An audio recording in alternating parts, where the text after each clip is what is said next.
The scent of salt and sunscreen, even in her imagination, was a stark contrast to the sterile air of the LRPD's cold case unit.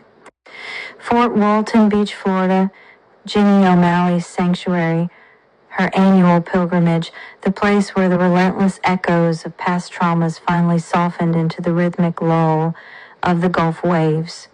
She knew every sand dune, every sun-bleached boardwalk, every clam shack. It was her peace, which made the file now sitting on her desk thick and heavy, hit her with a visceral, unexpected force. The cover sheet read, "Cold case, drowning to suspicious circumstances. Victim, Maya Sanchez, Fort Walton Beach, FL, January 15th, 2005. Ginny felt a familiar chill, colder than any ocean breeze. Finn, who usually ignored the mundane piles of paperwork, whined softly, pressing his head into her leg. He sensed the shift in her energy. "This one came across my desk from a contact at the Florida Department of Law Enforcement," Detective Miller explained, leaning against the doorframe, sensing her immediate reaction. "It's been technically classified as an accidental drowning, but the original detective always had a gut feeling it was more. It just never got anywhere." Ginny opened the file, her gaze immediately drawn to the victim's photograph. Maya Sanchez, early 20s, radiant smile, dark hair still damp from the ocean, eyes sparkling with life. She looked exactly like the kind of carefree soul Ginny saw populating the beach town on her vacations. Maya Sanchez, Miller continued, consulting his notes. She was a local. Worked as a marine biologist aide at the Gulfarium, beloved in the community, good family, no known enemies, no significant problems. Body found on Okaloosa Island Beach, just east of the pier, early morning, high tide mark. Standard autopsy initially ruled drowning. But what? Ginny prompted, her eyes scanning the preliminary reports. No significant water in the lungs for a typical drowning victim? Miller said, anticipating her question, and a small, unexplained contusion on the back of her head, easily dismissed as hitting something in the water. Plus her dive watch was missing, though her other jewelry was still on. Original detective, a guy named Hayes, pushed hard for foul play, but couldn't get enough traction. It went cold. Ginny felt a knot tighten in her stomach. Okaloosa Island, the pier. She'd walked that stretch of beach countless times, watched the sunrise over those very waves. She knew the way the currents could pull, the shifting sands, but a missing dive watch, a vague head injury, and the skepticism around the drowning itself. "Marine biologist aide," Ginny murmured. She'd know the currents better than anyone. Why would she drown in familiar waters without a struggle? Miller spread his hands. Exactly Hayes' point. He theorized she might have been incapacitated first, perhaps by the blow to the head, and then put in the water, but no evidence, no witnesses, no motive. The case just fizzled. Ginny stared at Maya Sanchez's face, then at the details of the crime scene. The familiar locale, usually a source of calm, now felt tainted, a tranquil surface hiding a chilling secret. A young woman full of life vanished into the very waters Ginny cherished. This wasn't just another cold case. This was a personal violation of her sanctuary. Fort Walton Beach held her memories of peace, and now it held the haunting echo of a silenced life. Ginny knew with absolute certainty that she couldn't let this one go. "Get me everything, Miller," Ginny said, her voice low and determined. "Every single piece of paper, every interview, every tide chart. And find me Hayes. I have a feeling he and I are going to get along just fine." The Fort Walton Beach file arrived in Ginny's office in 2 overflowing boxes meticulously organized by Detective Hayes, a testament to his persistent, unheeded gut feeling. Ginny cleared her desk, stacking the Ray Jenkins files with a sense of closure, and dove into the new mystery. Finn, sensing her complete absorption, settled himself beneath her feet, his quiet presence a familiar comfort. Ginny worked for 2 straight days, fueled by lukewarm coffee and the insistent whisper of the Gulf. She pored over photographs of Maya Sanchez. Not just the morgue shots, but candid pictures from her life, laughing with friends, expertly handling a dolphin during a Gulfarium show, her hair streaming behind her as she rode a wave. This wasn't a girl who accidentally drowned in calm January waters. She studied the crime scene photos of the beach where Maya was found. Okaloosa Island. Ginny knew that stretch intimately. The tide charts included in the file confirmed Ginny's own experience. January in Fort Walton Beach meant cooler, clearer waters and typically calmer currents close to shore. A seasoned marine aide like Maya, who spent her days in and around the water, would be intimately familiar with the specific conditions, the subtle shifts of the sandbars, the pull near the pier. The idea of her simply accidentally drowning felt profoundly wrong. The autopsy report was where Ginny lingered, minimal water in lungs. This was a significant red flag for an apparent drowning. It suggested she might have been deceased, or very nearly so, before entering the water, and the contusion on the back of her head dismissed as incidental. Ginny knew better. In a case with so many questions, no detail was incidental. Then there was the missing dive watch. Maya wore it constantly, a high-end professional-grade model, according to witness statements. Her other jewelry, a simple silver chain, small stud earrings, remained. Why the dive watch? It wasn't expensive enough to be a primary target for theft. Could it have been damaged in a struggle and removed? Or was it significant to her work, to her routine, to her last moments? Ginny cross-referenced Maya's work schedule with the discovery time. Maya had been off duty the previous evening. No alarms raised when she didn't come home. Her parents, in their initial statements, spoke of her independent nature, her love for night walks on the beach. But always with the dog. Ginny scanned the report again. No dog mentioned. Maya's beloved Labrador, Skipper, was found safe at home. Maya would never have gone for a long beach walk at night without Skipper. Another crack in the accidental narrative. Contacting Detective Hayes. Ginny's intuition screaming, she reached out to Detective Rick Hayes. He was now retired from the Fort Walton Beach PD, but his contact information was in the extensive file. Ginny anticipated a gruff, perhaps jaded, response. Instead, his voice on the phone was weary but sharp. Detective O'Malley, heard you were looking at Maya Sanchez's file, Hayes said, skipping formalities. Took you long enough. That case always ate at me. It's eating at me too, Detective Hayes, Ginny replied, a rare note of personal connection in her professional tone. I know this area, the victim's background. Nothing about this sits right. Tell me everything you couldn't put in the official reports. Everything that kept you awake at night. Hayes let out a long sigh. Where do I start? The tide. That specific stretch of beach near the pier. At that time of year, with the tide charts we had, the body should have washed up further west, or not at all until the next turn of the tide. The placement, it felt deliberate, like she was placed there. The contusion? Ginny prompted, yeah, small, but it was there, and it was consistent with a blunt force trauma, not just hitting a rock while flailing. But without a specific weapon, they dismissed it. Hayes's voice grew frustrated. And the missing watch. That damn dive watch. It wasn't a Rolex, but it was important to her. She used it for her field work. If she was mugged, why not take her other stuff? If it was just an accident, why isn't it on her wrist? And Skipper, Ginny added, her dog. She never went on a beach walk at night without him. That's exactly what her parents said, Hayes exclaimed, a flicker of renewed energy in his voice. That detail got lost in the shuffle. They chalked it up to grief, unreliable memory. But Maya loved that dog more than anything. She wouldn't have left him behind. Hayes shared his own theories, leads that went nowhere, a disgruntled ex-boyfriend, a vague encounter with a stranger a week prior, a rival marine biologist. He chased every phantom. The Gulfarium, Ginny said, a thought forming. Did you look deeply into her work there? Any conflicts with colleagues, supervisors? Any sensitive research she was involved in? Anything that would require a dive watch? We did initial interviews, yes, all clean. Everyone loved Maya, Hayes stated, but then hesitated. She was passionate about the local ecosystem, very outspoken against pollution, illegal dumping, anything that harmed the marine life. She even reported some smaller fishing outfits for suspected violations, environmental stuff. But that's a small-time thing, right?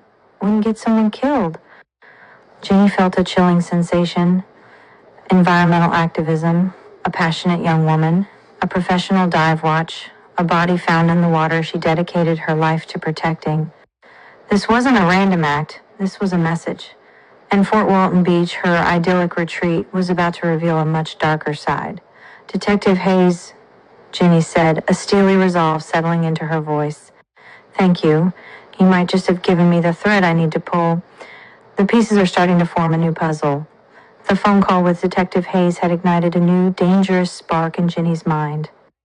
Maya Sanchez's death wasn't a tragic accident. It felt like a calculated silence.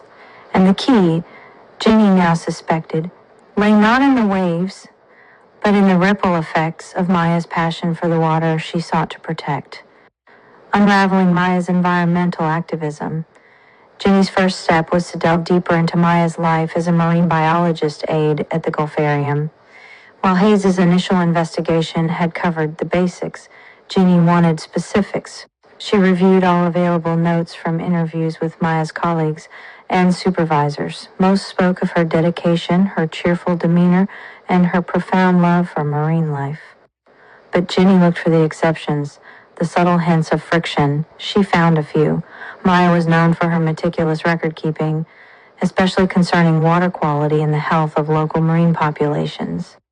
She had, on several occasions, filed detailed internal reports flagging unusual chemical runoff detected in samples from the local bayou system that fed into the Gulf, as well as anomalous debris found in sensitive estuarine habitats. These reports, initially handled internally by Gulfarium management, seemed to have gone no further. There were also notes about Maya expressing frustration with local fishing trawlers that she suspected were using illegal netting practices or dumping waste overboard, often citing specific boat registrations she'd observed during her field work. Beyond work, Maya was indeed an outspoken advocate for local environmental causes. Ginny found records of her participation in community clean-to-up efforts, her active presence in online forums discussing coastal preservation, and even a few letters to the editor published in local Fort Walton Beach newspapers urging stricter enforcement of environmental regulations. She wasn't a radical, but she was persistent, articulate, and highly observant. Her posts online sometimes named specific businesses or practices she believed were contributing to pollution, though always with a degree of caution. One specific post caught Ginny's eye, an old forum thread from late 2004, where Maya passionately argued against a proposed marina expansion project in a sensitive wetland area. She cited detailed ecological concerns and even mentioned private information she had gathered suggesting the project's environmental impact assessment was flawed. This project was controversial, backed by powerful local developers, and had faced some community opposition before ultimately being approved. Reevaluating the drowning. With this new context, Ginny revisited the forensic details of Maya's death. The initial ruling of accidental drowning hinged on the presence of water in the lungs, however minimal, and the location. But Ginny, with Hayes' original concerns echoing in her mind, saw other possibilities that were never sufficiently explored. An incapacitation first. The contusion on the back of Maya's head took on new significance. If she suffered a blow that rendered her unconscious or disoriented before entering the water, the lack of significant water in her lungs would be fully explained. She wouldn't have been able to struggle, to gasp for air. This meant she was likely assaulted on the beach or elsewhere and then placed in the water. A deliberate placement, not a natural wash-up. Hayes' observation about the tide and currents was crucial. Given the specific time of year and tidal patterns, her body should have drifted elsewhere. Its precise location near the pier suggested it was deposited there, perhaps weighted down initially and then released, or carefully placed at the high tide mark by someone who knew the beach and wanted to simulate a natural drowning. A missing dive watch. This now looked less like a casual theft and more like a deliberate removal. If Maya was involved in sensitive environmental monitoring, her dive watch could have contained data logs, GPS coordinates, or other information related to her fieldwork, perhaps even evidence of illegal activities. Or it could have simply been a highly personal item that linked her to her identity as a marine enthusiast, taken as a grotesque trophy by someone who resented her activism. Its absence suggested a targeted interaction, not a random accident. Ginny consulted with a forensic pathologist she trusted, presenting the facts without revealing the cold case's identity. The pathologist agreed that minimal water in lungs with a head contusion strongly favored a scenario where the victim was incapacitated prior to submersion and that the body's placement could be indicative of a staged scene. The pieces were beginning to align into a chilling narrative. Maya Sanchez wasn't a victim of the unpredictable sea.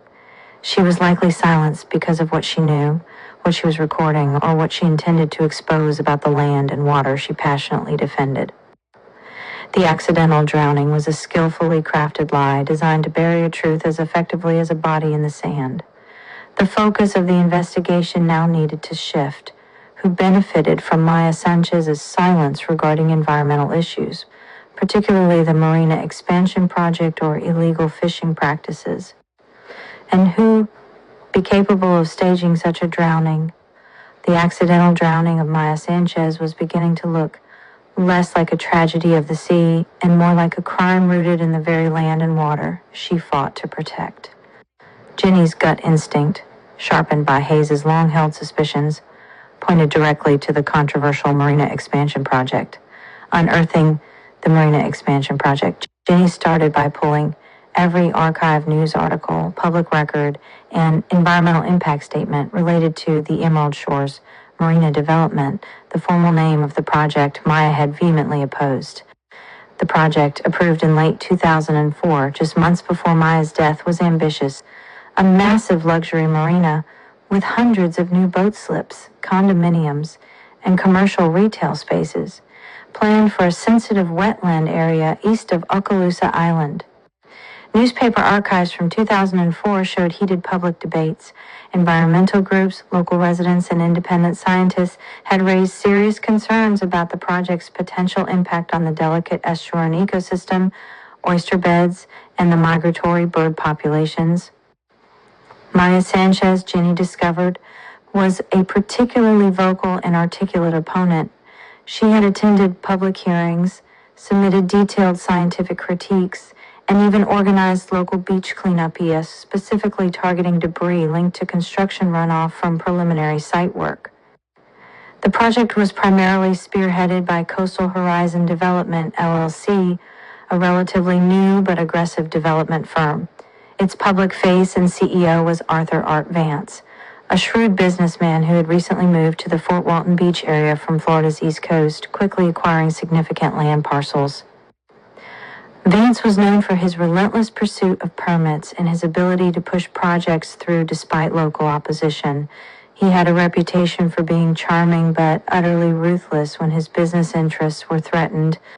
The environmental impact assessment for Emerald Shores Marina had been a major point of contention.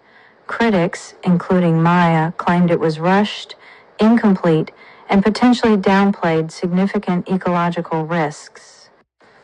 Maya's online posts had specifically mentioned having private information suggesting flaws in the EIA, hints that she believed the scientific data was being manipulated or ignored.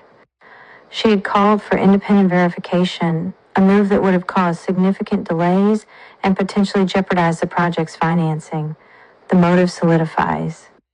The pieces of the puzzle began to click into place with chilling clarity. And financial stakes. The Emerald Shores Marina project represented tens, possibly hundreds of millions of dollars in investment for Arthur Vance and Coastal Horizon Development.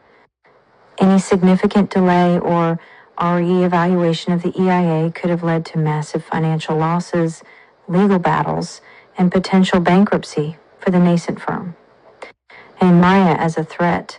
Maya wasn't just another protester. She was a marine biologist aide with direct access to local environmental data and a keen understanding of the Gulf's ecosystem. Her private information could have been concrete evidence of environmental violations or fraudulent reporting in the EIA.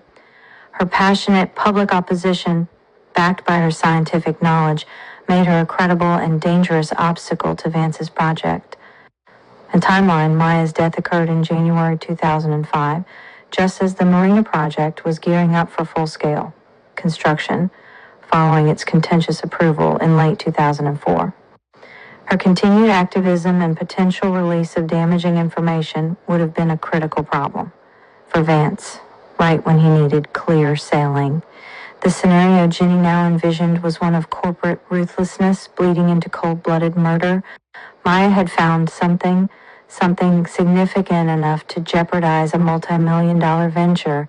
She intended to expose it, perhaps through her channels at the Gulfarium, through the local environmental groups, or even through direct public appeal. And someone likely connected to Arthur Vance or Coastal Horizon Development acted to silence her before she could. The staged drowning, the missing dive watch, the small head contusion, all these details now aligned perfectly with a perpetrator who understood marine environments, who needed Maya gone, and who wanted her death to appear accidental to avoid scrutiny of the project. Ginny felt a familiar surge of cold anger. Fort Walton Beach, her place of solace, had hidden this violent truth for years, and Arthur Vance, with his slick charm and aggressive business tactics, was now at the top of her suspect list. She needed to look into every aspect of his company, his associates, and his movements in early 2005. The focus sharpened. Arthur Vance and Coastal Horizon Development were now firmly in Ginny's sights, and the key to unraveling Maya Sanchez's murder seemed to lie buried within the seemingly innocuous paperwork of the Emerald Shores Marina project. The environmental impact assessment. Ginny started by meticulously dissecting the environmental impact assessment for the Emerald Shores Marina. These documents, usually dry and technical, now felt sinister. The EIA had been conducted by Oceanic and Coastal Consultants, a firm based out of Tallahassee, Florida. Ginny quickly noted a pattern. OCC was a relatively small firm, yet they seemed to have secured an unusual number of lucrative contracts for large-scale development projects across Florida, often for projects that face significant environmental opposition. A quick search revealed that OCC frequently produced EIAs that, while technically compliant, consistently favored the developer's interests, often downplaying potential ecological harm. Ginny pulled up several other EIAs conducted by OCC around the same time for comparison. The language, the structure, even specific phrasing for mitigating minor impacts were strikingly similar across different projects. More suspiciously, Ginny found instances where OCC's assessments directly contradicted findings from independent environmental groups or state agencies, yet OCC's versions were the ones that ultimately received official approval. It reeked of a firm willing to provide the desired outcome for their clients rather than an objective scientific assessment. This raised a crucial question. Was OCC's methodology genuinely flawed, or were they deliberately manipulating data to benefit developers like Arthur Vance? If Maya had private information about flaws in the EIA, it could mean she had evidence of outright fraud or negligence by OCC, directly implicating them and, by extension, Vance. Arthur Art Vance, professional and personal background. Next, Ginny pivoted to Arthur Vance himself. His professional trajectory and personal life painted a picture of a man driven by ambition and an almost compulsive need for control. Professional background. Art Vance, born in 1965, was a self-made man, having started in real estate development in his 20s on Florida's East Coast, primarily around Broward and Palm Beach counties. He specialized in purchasing undervalued coastal properties, pushing through aggressive development plans, and then selling them off for massive profits. His track record showed a pattern of rapid expansion, he grew his initial small firm, Vance Properties, into Coastal Horizon Development, LLC, in just over a decade. Legal scraps. While never convicted of a major crime, Vance had faced multiple civil lawsuits related to contract disputes, environmental violations, and accusations of aggressive business tactics. His public record was clean of criminal charges, but his civil history was dotted with legal skirmishes and political connections. Vance cultivated relationships with local politicians and planning commission members, often making significant campaign contributions. This often smoothed the path for his contentious projects. His move to the Fort Walton Beach area in the early 2000s seemed a deliberate strategic shift, possibly seeking less stringent environmental oversight than the more densely regulated East Coast. Personal background. Art Vance's personal life was as carefully managed as his business. He was divorced twice, both settlements quiet and sealed. He lived in a sprawling, modern beachfront home in Destin, just a short drive from Fort Walton Beach. He maintained a public image of a wealthy, philanthropic bachelor, often seen at local charity events and yacht club gatherings. Ginny noted a particular detail in his background check. Vance was an avid boater, owning several large yachts. He was known to spend significant time on the water, meticulously charting his own courses. This meant he had a comprehensive understanding of local waterways, currents, and tides, knowledge that would be invaluable in staging a drowning.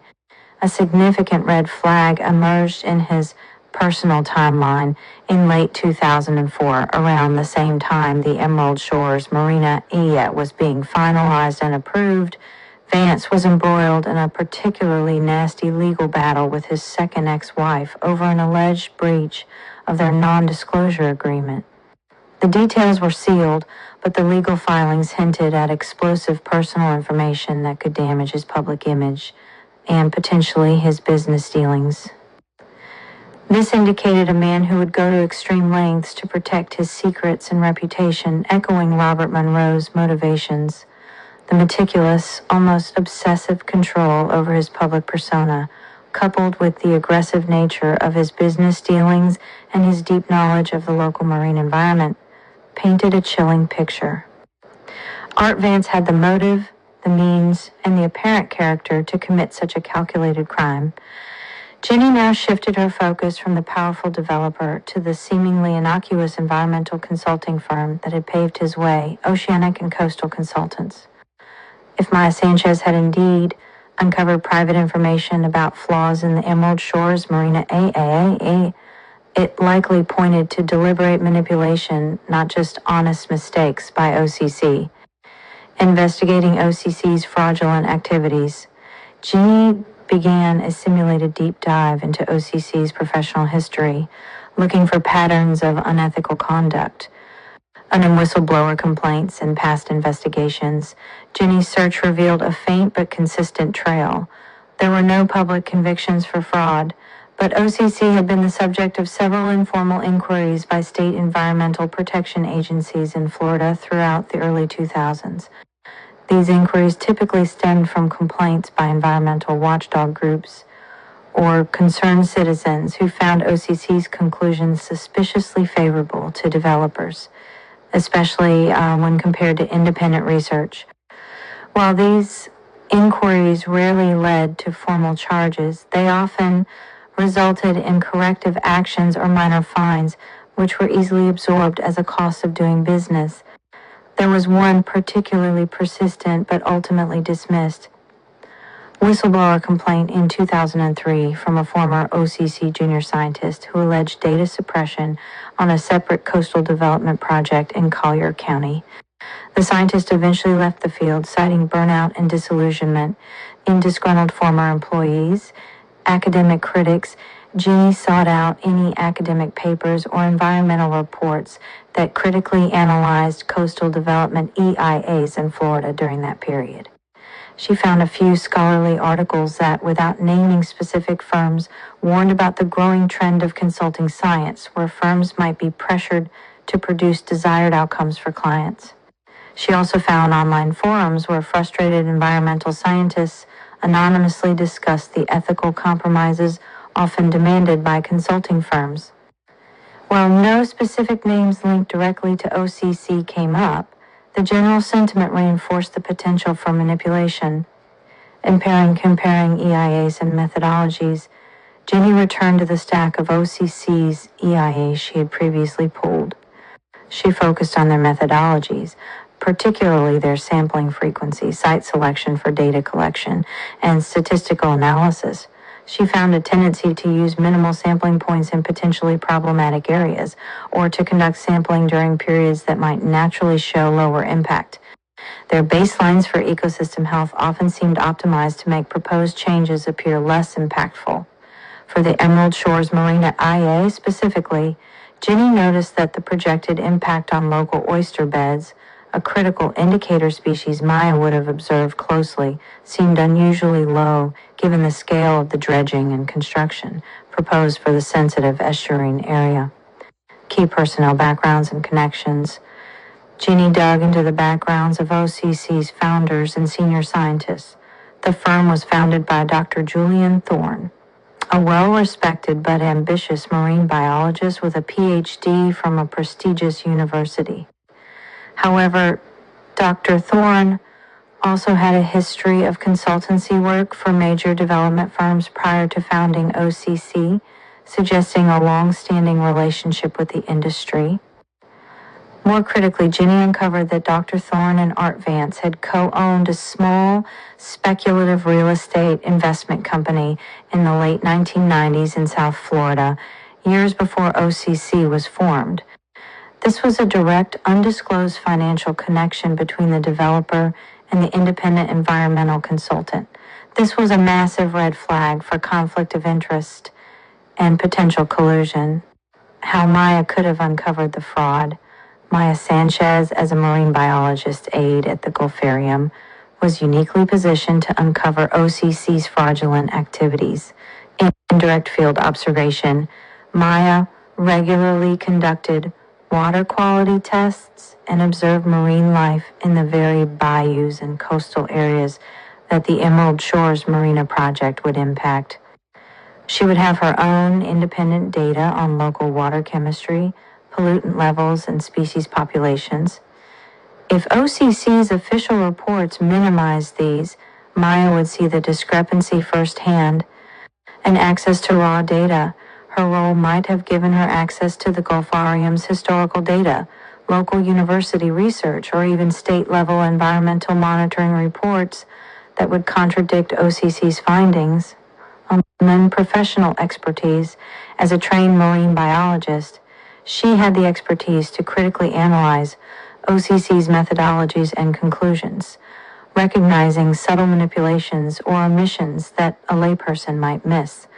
Her online posts hinted at her scientific rigor on Dive Watch. If her Dive Watch was equipped with GPS and data logging capabilities, she might have recorded precise locations and environmental readings that would directly contradict OCC's official sampling sites or data points, proving they either didn't sample adequately or ignored unfavorable results.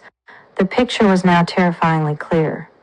Maya Sanchez wasn't just protesting, she was gathering concrete scientific evidence of fraudulent environmental reporting directly linking OCC and, by extension, Arthur Vance. She was an intelligent, tenacious, and credible witness who was about to blow the lid off a multi-million-dollar scheme. And that, Ginny knew, was a motive for murder. The missing dive watch now seemed less like a simple theft and more like the removal of a crucial piece of evidence that could directly prove OCC's fraud and Vance's complicity. Ginny agreed. Before confronting a man as powerful and calculating as Arthur Vance, she needed to fully understand the weak underbelly of his operation, and that meant digging deeper into Dr. Julian Thorne and oceanic and coastal consultants. Thorne was a scientist, the man whose professional reputation lent credibility to the fraudulent EIAs. Deeper dive, Dr. Julian Thorne and OCC's internal operations. Ginny focused her investigation on the mechanics of OCC's alleged fraud and Dr. Thorne's direct role and the undisclosed conflict of interest The co-ownership of the speculative real estate investment company between Dr. Julian Thorne and Art Vance was the most damning piece of evidence of a direct conflict of interest. Ginny's simulated investigation would involve trying to determine if this partnership was active during the Emerald Shores Marina EA, or if it indicated a long-standing pre-existing relationship that compromised OCC's independence. The simulated finding records would indicate that the real estate investment company, Coastal Prime Holdings, was indeed active during 2003 to 2004, precisely when the Emerald Shores Marina project was being planned and the EIA conducted.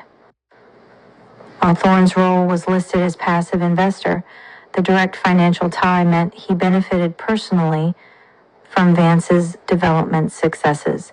This provided immense pressure for OCC to deliver favorable EIAs for Vance's projects.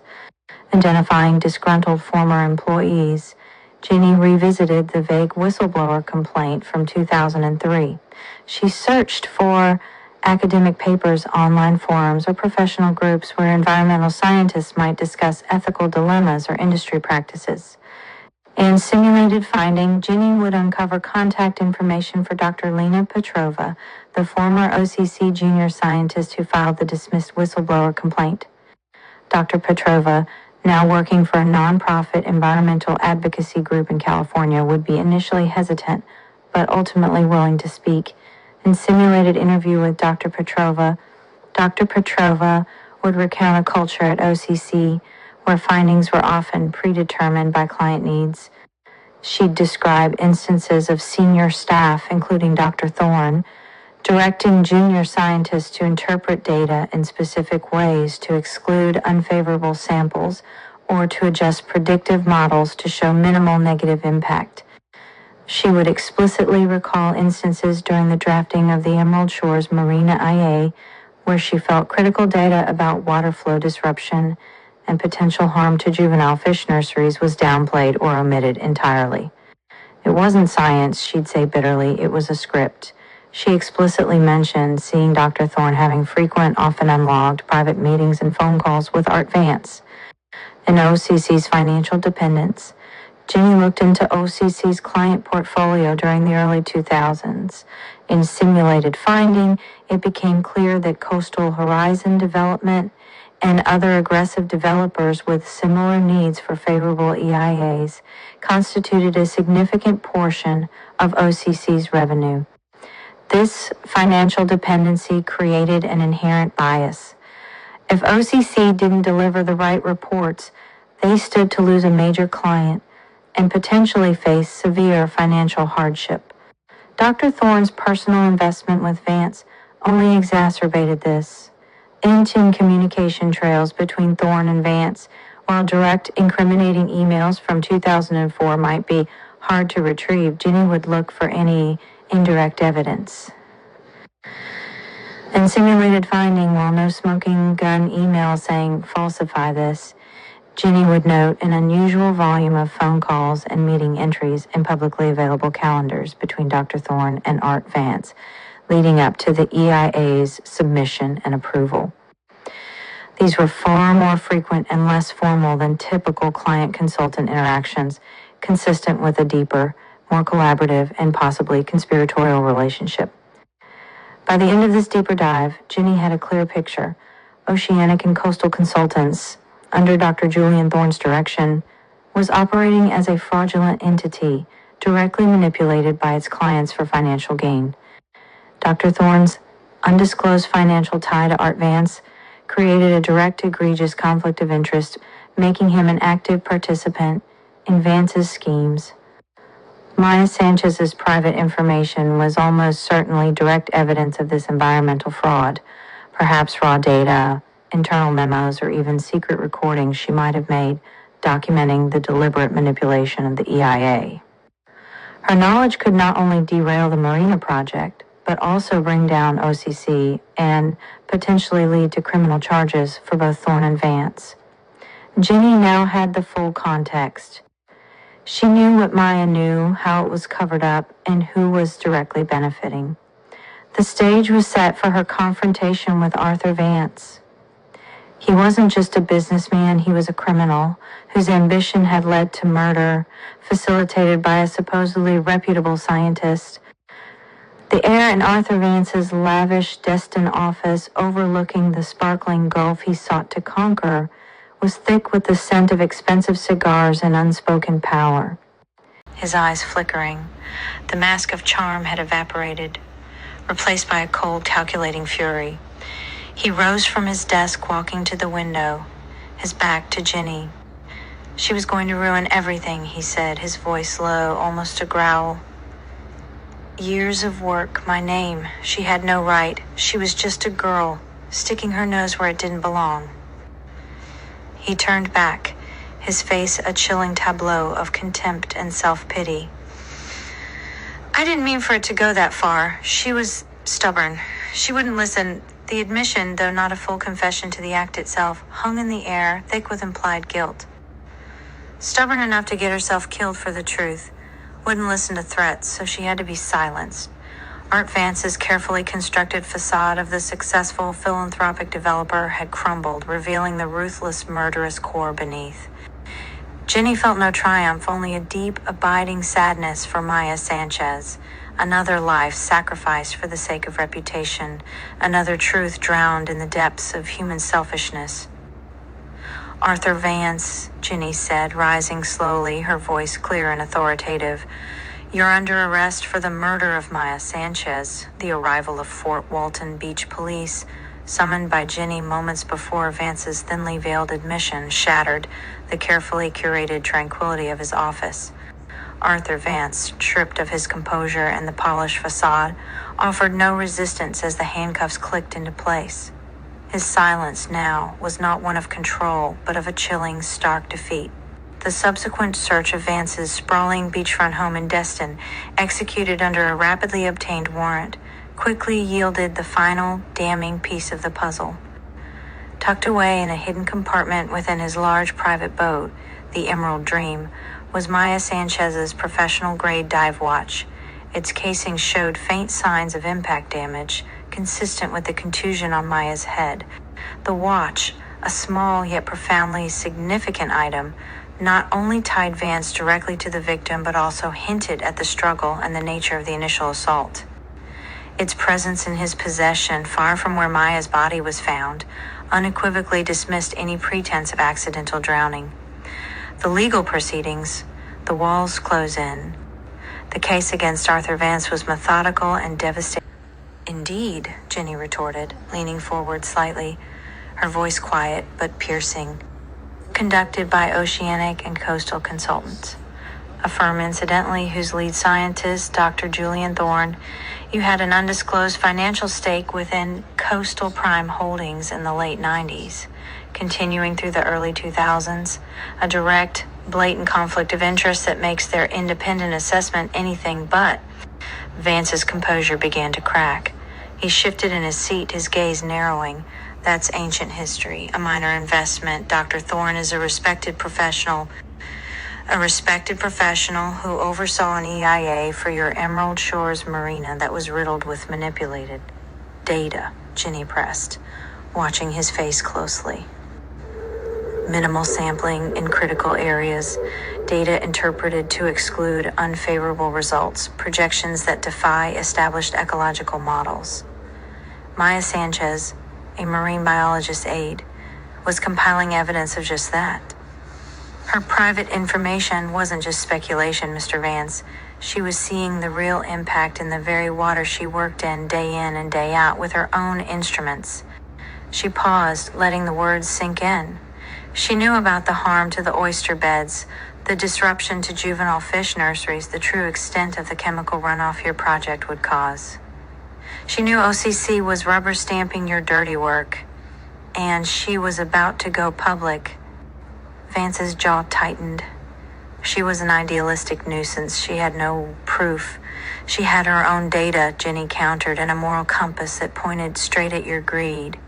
And you had everything to lose, your reputation, your company, your fortune, just as you were dealing with a nasty public divorce settlement where explosive personal information was threatened. You don't like secrets coming out, do you, Mr. Vance? You go to great lengths to ensure they stay buried. Ginny paused, letting the implication hang in the air. The night Maya died, she wasn't with her dog Skipper. She never went for a beach walk without him.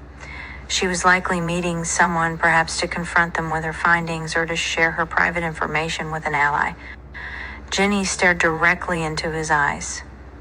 She wasn't accidentally drowned. She was incapacitated, likely with a blow to the head, consistent with the contusion found, and then placed in the water by someone who knew the tides, the currents, and how to make a body disappear and reappear exactly where you wanted it to look like an accident. For a long moment, his eyes flickering. The mask of charm had evaporated, replaced by a cold, calculating fury. He rose from his desk, walking to the window, his back to Ginny. She was going to ruin everything, he said, his voice low, almost a growl. Years of work, my name. She had no right. She was just a girl, sticking her nose where it didn't belong.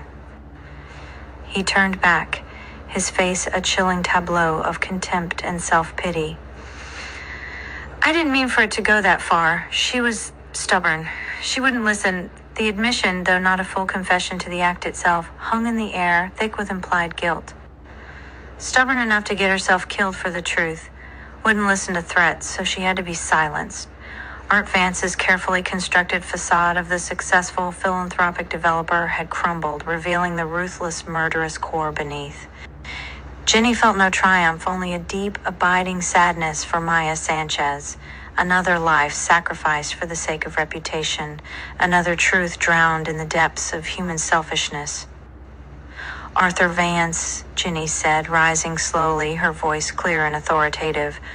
You're under arrest for the murder of Maya Sanchez. The arrival of Fort Walton Beach police, summoned by Ginny moments before Vance's thinly veiled admission, shattered the carefully curated tranquility of his office. Arthur Vance, stripped of his composure and the polished facade, offered no resistance as the handcuffs clicked into place. His silence now was not one of control, but of a chilling, stark defeat. The subsequent search of Vance's sprawling beachfront home in Destin, executed under a rapidly obtained warrant, quickly yielded the final, damning piece of the puzzle. Tucked away in a hidden compartment within his large private boat, the Emerald Dream, was Maya Sanchez's professional-grade dive watch. Its casing showed faint signs of impact damage, consistent with the contusion on Maya's head. The watch, a small yet profoundly significant item, not only tied Vance directly to the victim, but also hinted at the struggle and the nature of the initial assault. Its presence in his possession, far from where Maya's body was found, unequivocally dismissed any pretense of accidental drowning. The legal proceedings, the walls close in. The case against Arthur Vance was methodical and devastating. Ginny O'Malley, working closely with Detective Hayes and the Okaloosa County Sheriff's Office, ensured that every piece of evidence, every meticulously uncovered detail, built an undeniable narrative. The charges: Arthur Vance was formally charged with first-degree murder. The prosecution's case argued premeditation, driven by his desperate need to silence Maya Sanchez and protect his vast financial interests in the Emerald Shores Marina project.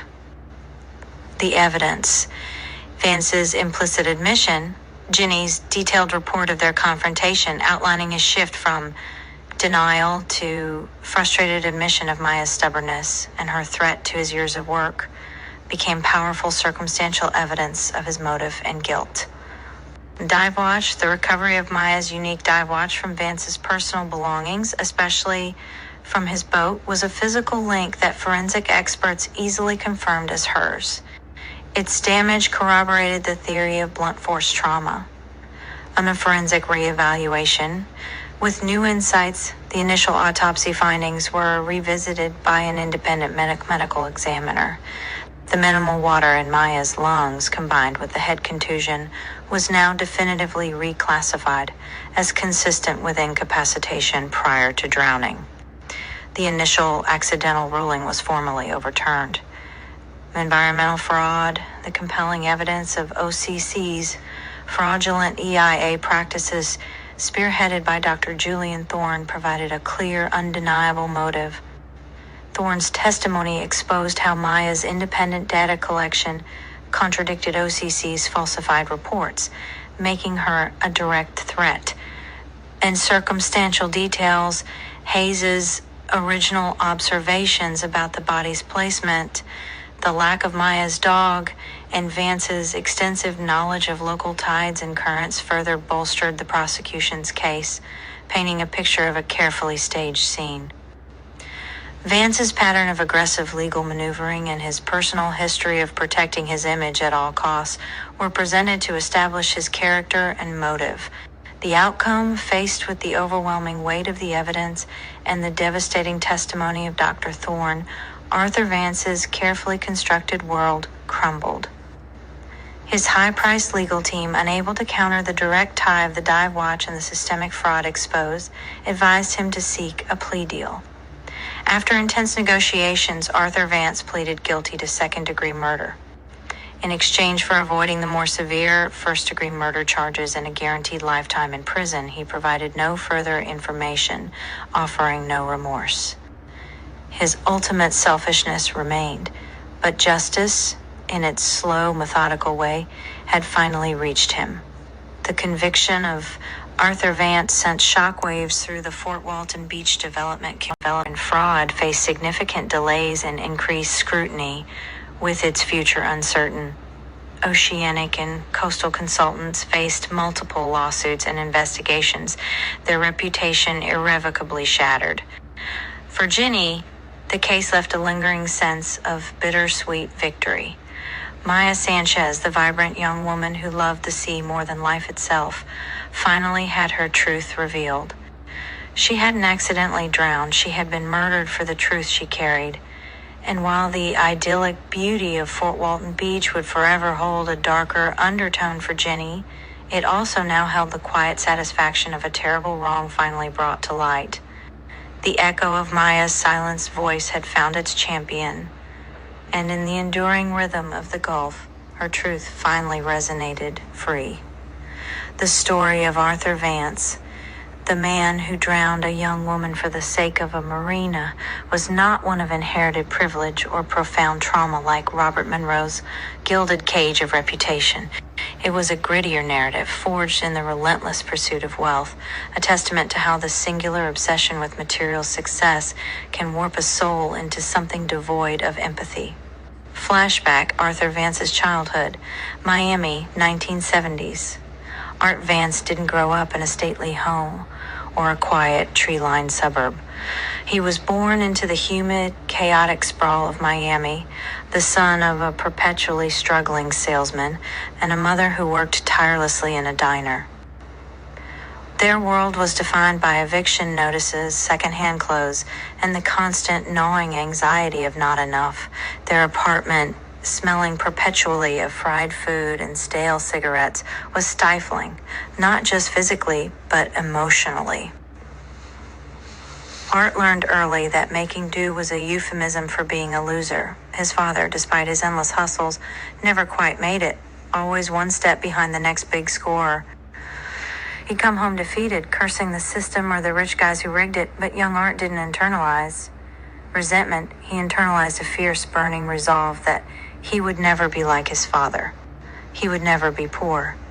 He saw the glittering skyscrapers downtown, the yachts slicing through Biscayne Bay, the sprawling beachfront mansions.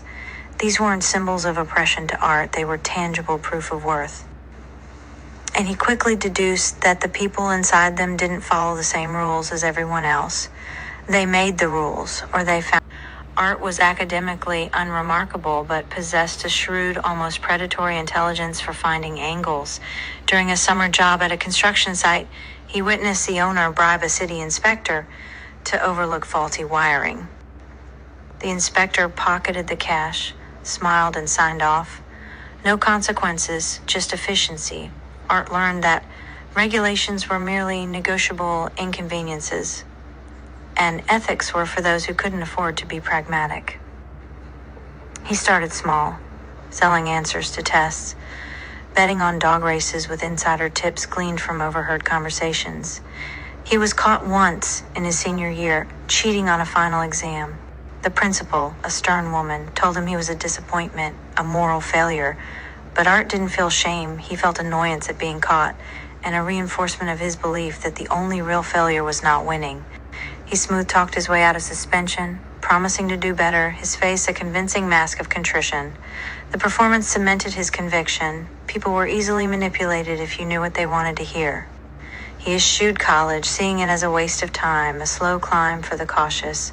He wanted to get rich fast. He devoured books on real estate, finance, and the art of the deal. He learned to identify opportunities, to leverage small advantages into significant gains. His first development was a dilapidated Jeep, poured sweat equity into, and then flipped for triple the price by cutting corners on permits and materials, selling it just before the shoddy work would be noticed. He learned that speed and ruthlessness delivered results. Art Vance built his empire on this foundation. Money was the ultimate arbiter of value. Rules were for the weak, and people were either assets or obstacles. Empathy was a weakness, a luxury he couldn't afford. He cultivated a charming public persona, the self-made man, the philanthropist, because he understood that appearances, though flimsy, were useful tools in his ascent. He learned to navigate the legal system not as a framework for justice, but as a complex game of loopholes and settlements, a cost of doing business. By the time he came to Fort Walton Beach with his multi-million-dollar marina project on the line, Maya Sanchez wasn't a person to him. She was an obstacle, a naive idealist threatening to expose the very core of his philosophy, that the pursuit of profit justified any means. Her inconvenient truth, her inconvenient life, became just another problem to be solved, another loose end to be tied up. And like the faulty wiring or the missed permits of his youth, she had to be made to disappear so that the construction of his perfect, profitable world could continue unimpeded.